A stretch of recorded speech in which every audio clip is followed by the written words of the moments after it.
passion. Why Villa? Well, my grandfather was a Villa fan. We've grown up in the Villa part of town in Sutton Coldfield all my life. We're mates of Villa fans, so it's kind of always going to happen. Really. I mean, for you, it's not just sort of a passing interest, though. You get there as often as possible, don't you? Yeah, I go to as many home games. I've got season tickets. I go to every other game at home, and I try and get to about 6 or 7 away games a year. So yeah, definitely a big passion there. I mean, the fact that it has taken so long for Villa to get to Wembley. Obviously, first trip to New Wembley, but 10 years since they've been there. I mean, it's something. I don't know when they went last time. You're probably too young to even. I was, yeah. Well, my father and brother are Birmingham City fans, so I've never actually been to Wembley to see Villa play. A few of my friends went to the FA Cup final in 2000, but yeah, I'm really excited to go to New Wembley to see my team play there. I mean, the team at the moment and the way it is, how do you rate them? What do you think of them as a team, as Villa teams you've seen? I think as Villa teams I've seen, I've had a season ticket there for about 6 or 7 years now, I can't remember how many. But I think people only need to reflect back to the David O'Leary days. And you look at the squad we had, and it wasn't necessarily the best. But now we've got I think we've got the best defence in the league, by far, statistically anyway. Really good keeper in Bradford, or Guzzo is quite good on his day as well. The midfield plays easily 3 players who's making it into the England team. And Bungle with his pace up front. So I think they've really got a strong unit there as a starting 11, and also a few of the squad players are quite good as well. I mean, if you've sort of grown up, if your grandfather, was a Villa fan, yeah. You must have taken on quite early. You've grown up literally through sort of the 90s. Do you remember the sort of cup success of the 90s? That was the first. When I started really getting into Villa, it was when they got to the '94 final. I remember vaguely watching that on television, and Villa beating United, and then 2 years later watching the other final against Leeds. So yeah, it's always been a thing. I think the League Cup as well is that the only thing in my memory anyway for Villa winning. So it's quite an important cup for certainly a few of us fans.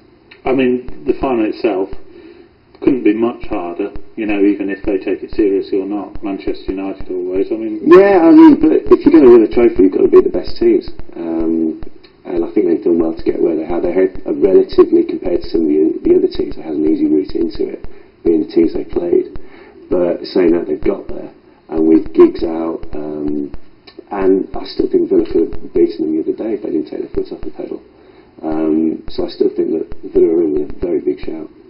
I mean, I suppose everyone's talking about him, but the man that they have to stop is Wayne Rooney because of the sort of form he's in. Yeah, certainly. I mean, the other night against AC Milan, he was on fire. But yeah, I mean, I'd like to think that Richard Dunn and Quella or Collins or whoever plays in the middle with him could take care of him. They kept him quite quiet at Villa Park last week, so I'd like to think they did the same at Wembley. I mean, do you see the way that Villa's gone? Do you see it as a massive sort of progression, not just maybe the team, but the club as a whole, since sort of the takeover? Have you seen a big... Yeah, definitely, especially around the ground itself, just not even on the field. The actual stadium itself is in a far better state than it was. I mean, it's always been a terrific stadium, but it's a lot neater now, and a lot of people I know, especially from down south, a lot of the guys who come to watch an away game there are always very talking about, it's a great ground, isn't it, Villa Park and everything. You've got all the training facilities there, and I think just the general interest in the club is built up. And I think that can only be good things for the club. I suppose most people come, Carling Cup Sunday, are going to be supporting Villa. Most people would rather see Villa win, I would imagine, than United win that game. Yeah, certainly. So I'd like to think we've got the whole of the country on our side, apart from Manchester and probably half of London as well. What about your brother? Because obviously Birmingham City are having, for them, a very good season. Mm-hmm. But, as far as the final, they're not there. They may in the FA Cup, obviously, get a trip to Wembley. But is there still that jealousy? I know there's obviously rivalry between Blues and Villa fans. Yeah, no, I'm sure James is envious of me being able to go to see Villa at Wembley. I mean, he was able to go to see Blues at the Millennium Stadium. But I don't think it's ever going to be quite as good as going to Wembley to see your team.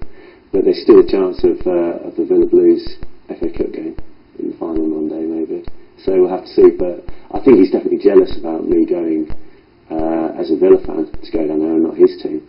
But I'd rather him be jealous than me. Just on sort of obviously the Harry Potter set, there must be fans from all persuasions. I mean, when you're filming, when you have schedules like you do you get a chance to sit down, stop, talk football? Is it talked about on set? Yeah, quite a lot. There's actually a few Villa fans in the cast list. There's a guy called Alfie who plays Dean Thomas. He's a Villa fan.